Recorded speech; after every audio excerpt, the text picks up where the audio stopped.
भगवान श्रीकृष्ण करंगळीवरती पर्वत उचलतात. करंगळीवरती पर्वत उचलणारा कृष्ण बासरी मात्र दोन हातांनी घट्ट पकडतो.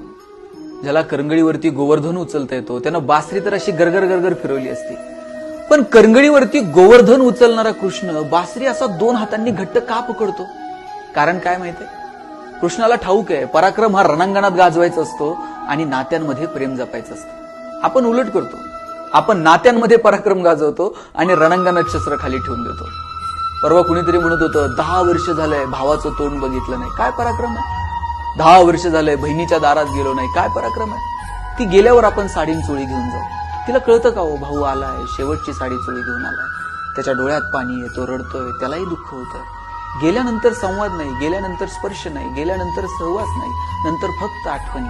म्हणून पराक्रमच जर गाजवायचं असेल ना तर रणांगणात पराक्रम गाजवा, आणि प्रेम जपायचं असेल तर ते नात्यांमध्ये जपा. कृष्णाकडनं एवढं तर शिकूया.